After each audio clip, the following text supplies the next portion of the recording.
Welcome back to another tutorial on the RC-505. My name is Plague, and today we're going to be talking about every single menu item in this device and what they do. Now, Loop Creative Andy has already done a wonderful tutorial on this subject here. It helped me figure out what a lot of these menu options do, but I'm going to be talking about just all in one video every single menu item. So first we're going to the track settings. This is only going to affect the track that it's on, and it's only going to affect it in this specific memory. The reverse, what that does is it takes whatever is on this track and plays it backwards. The next item is the play level. The play level is going to be the levels for that specific track in relevance to everything else. So, for example, 200 doesn't necessarily mean the level is going to be at 200 for this track. This is just more the ratio of how prominent it is from the other tracks. Next we have pan. This is what side of the speakers that you're going to be hearing the track on. Next is one shot. What one shot does is whatever you take and have recorded, normally it will continue on a loop after you recorded it, but one shot is it'll only play once, and it'll play every time you push the button. Track effects on or off. This will tell the system whether to apply these effects. We can get to this quickly by just tapping the edit button twice. Next we have play mode. If it's on single mode and another track is on single mode, that means that only one of them can be playing at the same time. If a track is on multi-mode, like this one, then it can be played at the same time as other tracks. Next we have start mode and stop mode. This is just to have the track fade in and out. Next we have measure. Measure can be accessed by pushing this 3 times. 1, 2, 3. We're here. This is how long the actual track goes for. So in this case we have something at 147. So if I do that, this is now probably a beat. Yeah, it's a beat. So it's going to be in the measure, it's going to say it's a quarter note. So if we push that 3 times, it tells me that the measure is now a quarter note. This can be adjusted, but it goes all the way up to, I think, 64. Holy sh... Nope. You can have up to 1,000 measures. That is ridiculous. Well, if you ever need to record the entire Bible onto your loop station, you can do so by setting your measure to 1,000. Now, what happens if you have your measure set at something? Well, it's going to record for that specific amount of time, and then it's going to immediately go into overdub mode from there. So if you need both your hands for something while you're recording, this might be really helpful to set your measure at something that can automatically set it. Next is loop sync and tempo sync. Loop sync will tell the device to have these synced up to each other. As you can see, they'll all start, boom, at the same time. So like for this track here, this is 2 measures long. So if I say play it in the middle of what's going on, it's going to start in the middle to keep it synced with your other loops. But if you have your loop sync off, then no matter when you start it, it's going to start at the very beginning.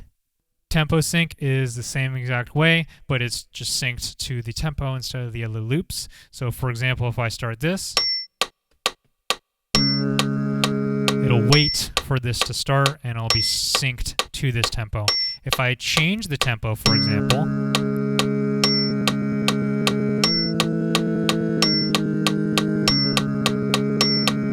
you can hear that this gets faster with it. this is synced to this tempo. However, if I go into the memory and turn tempo sync off, now it's just synced to the tempo is actually recorded in. And it doesn't care what this is. But what it will try to do is still be loop synced with everything else. So if you don't want it to be involved at all, you can have everything off, and then it doesn't matter what you do. All right, so that is every track effect item. Let's go into the rhythm menu items. So first we have level. This is going to be your level or the volume of your rhythm. Next we have the pattern. That is what the actual pattern of the rhythm is. You have a lot of different ones. Next you have the beat. This is what beat you're going to be performing it in. Most songs are going to be 4/4. This is getting into music theory, which I am definitely not qualified enough to speak on. Line out, that is what the audience is able to hear or not. So when it's off, only the person in headphones can hear it. When it's on, that means it outputs to the headphones and the speakers. This also affects whether the computer can record the metronome or not. So the record count, what this does is it gives you a count for your recording. So if you're about to record something new, you can turn this on. It'll give you one measure of count in, which I'm going to turn this on so you might be able to hear it. But if you start recording,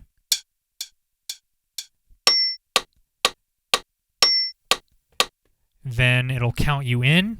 Next we have play count, which is the same exact thing, except for something that's already recorded. And then stop. What this does is you have two different settings. You can either have, if you have this thing on, for example, and you have things playing, if you push this, it'll also stop the metronome. The other one is recording end. So sometimes for me, I only want this thing to be on for the very first thing that I record. I'll record my kicks to the BPM, and then it's going to stop after the recording's over.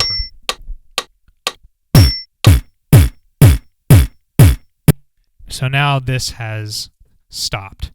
All right, next is memory settings. So with our memory settings, we have these are only going to be saved to the specific memory. They're not going to transfer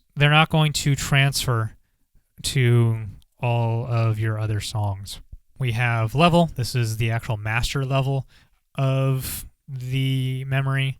We have the tempo, which we talked about with setting the tempo. You can also get here just by touching that button, and we're in that same exact menu as before. Compression. I talked about compression in the dynamics tutorial that I put out. So if you want to learn more information about that, there's that tutorial. Then we have the reverb. This is the master reverb for the entire song. Next we have the input effects. We have it on multi-mode right now. That will allow us to have more than one on. If we have it on single mode, we can only have one on.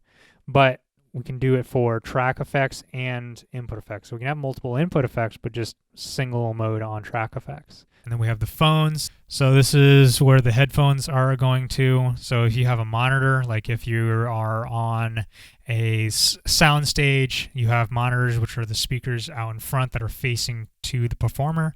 You can change what is being heard. So if you only want it to be heard in the headphones, you can have it on main.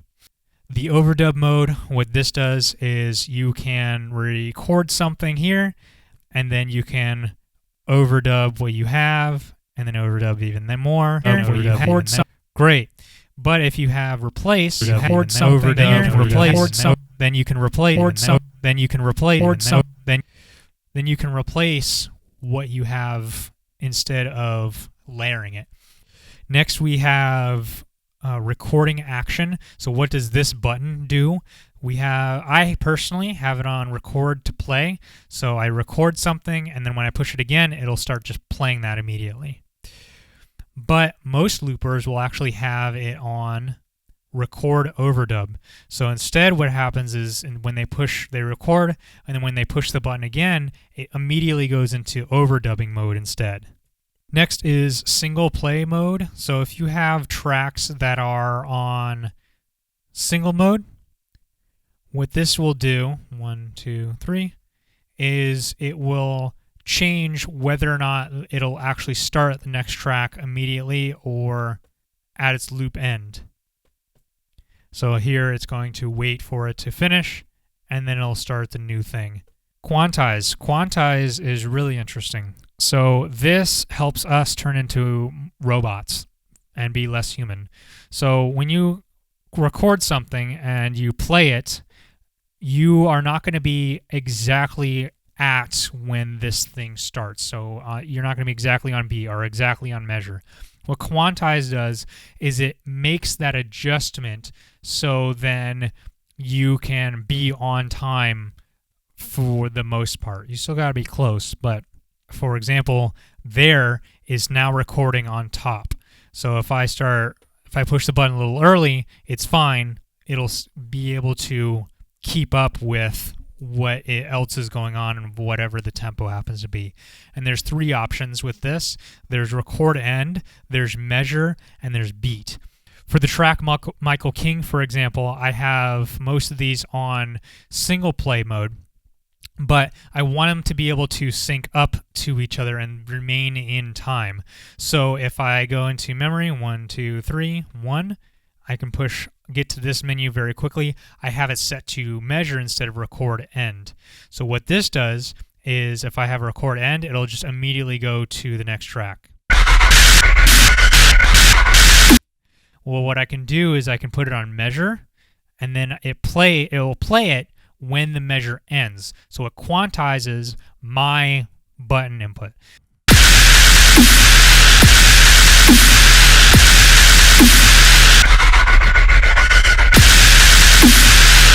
Next is loop length. Loop length is going to be the default loop length of your very first recorded track. So when you first start recording something, like you have nothing recorded on any of the other tracks, it's going to go off of what this loop length is.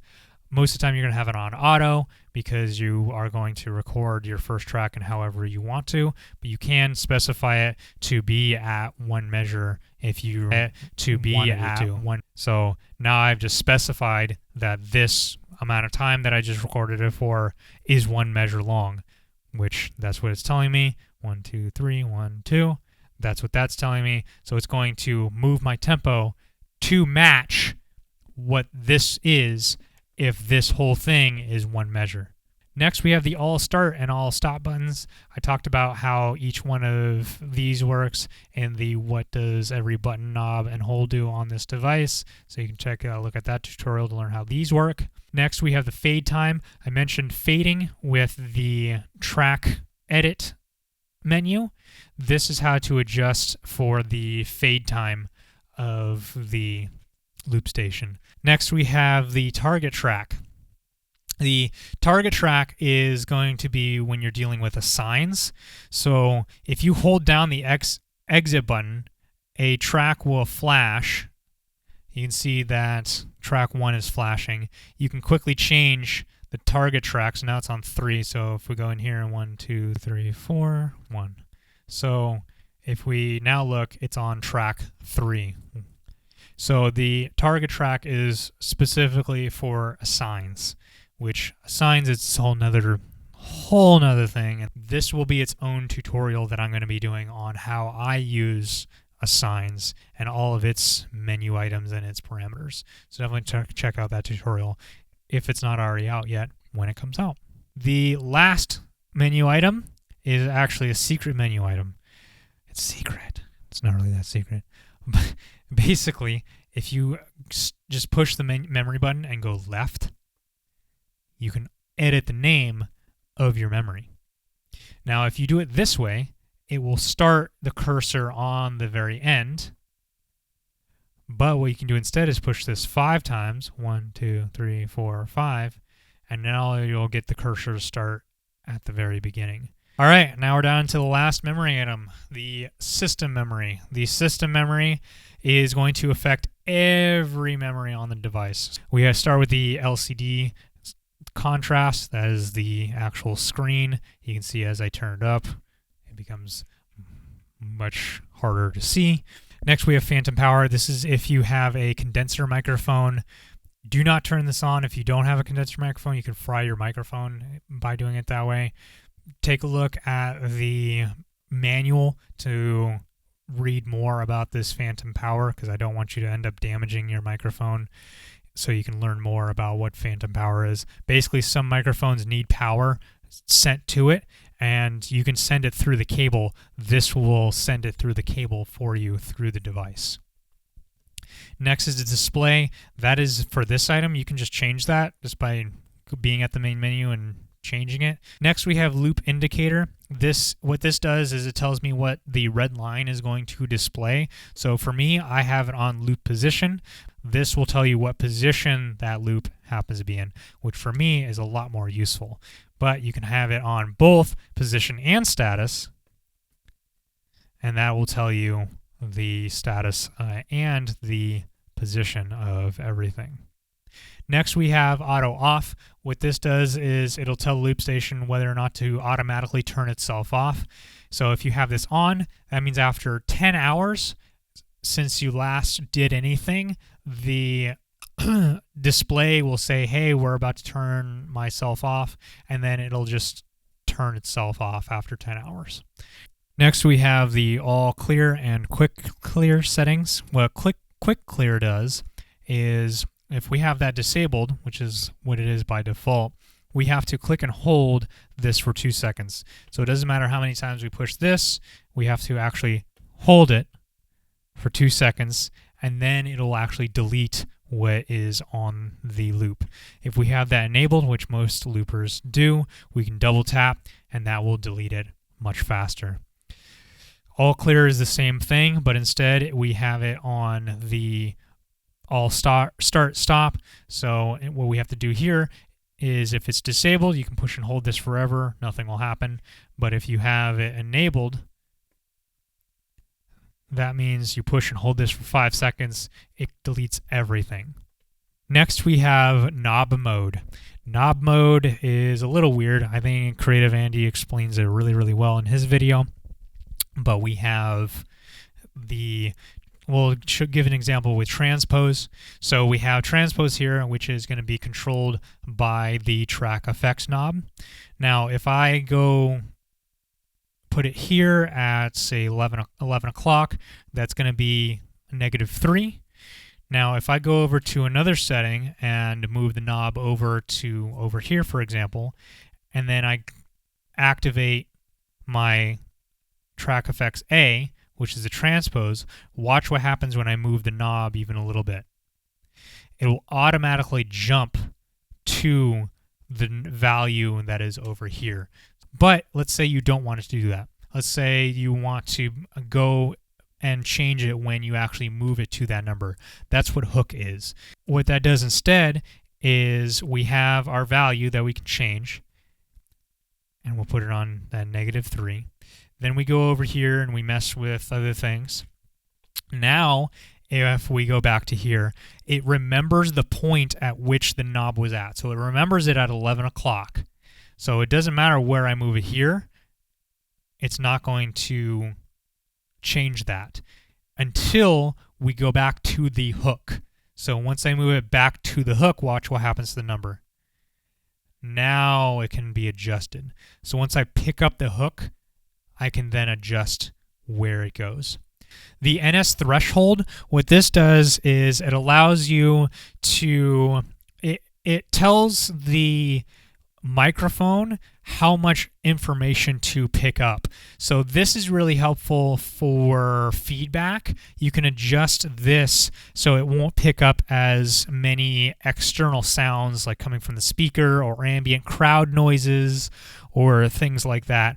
Next, we have the line out level. This is how much how the levels are going to be for the output for the speakers specifically, as well as the source. You can either have it as mono, which is just, it'll just have it as one source, or you can have a stereo, which will include both the left and the right speakers, so you can do stuff like panning. Then you have the input line out. This thing is freaking awesome. I wish it was easier to access. This is how you do silent recording. So you can hear me right now, but the moment it's off, you can no longer hear me. So, but the loop station will still detect what is going into the microphone. So this is how you do silent recording. To get here as quick as possible, you tap the system 3 times and then arrow twice. 1, 2, 3, 1, 2. And you get to that, and then you can silent record. So I'm going to turn this off, and then I'm going to record something here, and then I'm going to record something here, and then I'm going to... So you could hear that, well, you couldn't hear that I recorded something on this part. So if you're doing some type of silent record, that's how you do that. Next, we have the output level select. This output level knob, what this controls. So both the speakers and your headphones, or you can just have it control the headphones. Then you have the USB mode. I'm not going to change it to the other one because otherwise this loop station will shut down. This is what you're going to have it on to be able to record on a computer. But if you go one to the right, it's going to enter storage mode. That turns this loop station into a memory card or a flash drive. That's literally what it does, is it just allows you access to the memory card inside of the device. Next, we have the USB audio. That is how you're hearing me. You can have it on line out or loop in. And this is for the levels for the USB, which I'm not going to change. And same thing with the output. And then finally, we have the MIDI changes. I am not an expert in MIDI devices, so I actually don't know enough about these. There isn't a lot of tutorials out there, unfortunately, for the MIDI devices. I really wish there was, but if you know any person that has tutorials on the MIDI settings, feel free to drop it in the comments. And we finally have factory reset. You push right, and you can either choose to reset all of the memories or the memories and the system itself. Now, if you need to factory reset for any reason, make sure you go into that USB, 1, 2, 3, 4, the USB storage mode, save the folder. The folder is called Roland. Save that entire folder. Don't just save like a pieces on the inside. Just literally copy and paste that entire folder onto your computer. Then once it's on your computer, you can do your factory reset, and then you can just take that Roland folder and drag it back onto here when it's in storage mode. That is it. That is every single menu item on this entire device. This is a long video, but hopefully this will give you a better understanding on what every single piece of menu does. So yeah, thank you for watching.